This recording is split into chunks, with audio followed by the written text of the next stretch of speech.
आज का सवाल है स्टमक एसिड का रोल।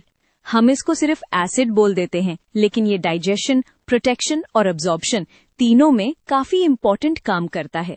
चलो स्टेप बाय स्टेप समझते हैं एग्जाम्पल्स के साथ। Let's use a simple diagram to make the relationship easier to see. सबसे पहले स्टमक एसिड का मेन कंपोनेंट होता है हाइड्रोक्लोरिक एसिड। इसका मतलब ये नहीं कि स्टमक एक ओपन एसिड बॉटल है। स्टमक के लाइनिंग और म्यूकस एक प्रोटेक्शन लेयर बनाते हैं, वरना डैमेज हो जाता। एसिड का पहला बिग रोल डाइजेशन में होता है, स्पेशली प्रोटीन्स को ब्रेक करने की प्रेपरेशन। एसिड प्रोटीन्स को अनफोल्ड करता है, जिससे एंजाइम्स उनको इजीली कट कर पाते हैं। सो गोल ये है कि फूड को केमिकली प्रोसेस के लिए रेडी बनाना। यहाँ एक की आइडिया आता है, pepsin. Pepsin protein digesting enzyme है, बट वो इनिशियली इनएक्टिव फॉर्म में होता है। एसिड उसको एक्टिव करता है, इसलिए एसिड इनडायरेक्टली प्रोटीन डाइजेशन को स्टार्ट करवाता है। ये स्टेप मिस हो गया तो प्रोटीन डाइजेशन स्लो पड़ सकता है। एग्जाम्पल, सोचो अगर आप पनीर, एग्स या दाल जैसी प्रोटीन रिच फूड खाते हो तो स्टमक एसिड और पेप्सिन मिलके उस प्रोटीन को स्मॉलर पीसेस में तोड़ना स्टार्ट करते हैं। फिर स्मॉल इंटेस्टाइन में जाके डाइजेशन और अब्जॉर्प्शन कंप्लीट होता है।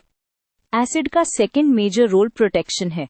जो भी फूड के साथ जर्म्स आते हैं, उनमें से बहुत से एसिडिक एनवायरनमेंट में सर्वाइव नहीं कर पाते, तो एसिड एक नेचुरल डिसइंफेक्टेंट जैसा बिहेव करता है, रिस्क कम करता है कि इन्फेक्शन हो। वार्म, काम, फन और सपोर्टिव प्रोजेक्ट्स पेशेंस और clarity, guiding students step by step with an encouraging fun and approachable presence. अब अब्जॉर्प्शन की साइड। एसिड कुछ मिनरल्स को अब्जॉर्बेबल फॉर्म में लाने में हेल्प करता है, स्पेशली आयरन। सिंपल वे में समझो, एसिडिक एनवायरनमेंट आयरन को ऐसी फॉर्म में लाता है जिससे इंटेस्टाइन में अब्जॉर्ब करना इजियर हो जाता है।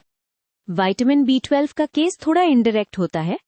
एसिड फूड प्रोटीन से B12 को रिलीज करने में हेल्प करता है, फिर आगे जाके इंटेस्टाइन में इंट्रिंसिक फैक्टर के थ्रू अब्जॉर्प्शन होता है। तो एसिड का रोल यहाँ स्टार्टिंग पॉइंट जैसा है। एक इम्पोर्टेंट बैलेंसिंग पॉइंट है, एसिड हेल्पफुल है बट कंट्रोल में। स्टमक अपनी लाइनिंग को म्यूकस से प्रोटेक्ट करता है।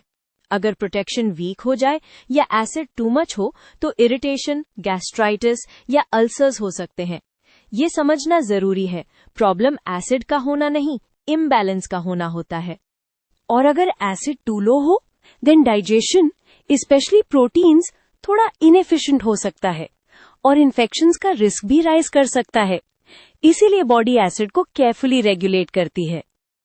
तो रिकैप, एसिड फूड को प्रिपेयर करता है डाइजेशन के लिए, पेप्सिन जैसे एंजाइम्स को एक्टिवेट करता है, माइक्रोब्स को किल करके प्रोटेक्शन देता है और कुछ न्यूट्रिएंट्स के अब्जॉर्प्शन में हेल्प करता है। एग्जाम्पल्स में protein foods, contaminated food protection और आयरन 12 सपोर्ट, ये सब क्लियर पिक्चर बना देते हैं।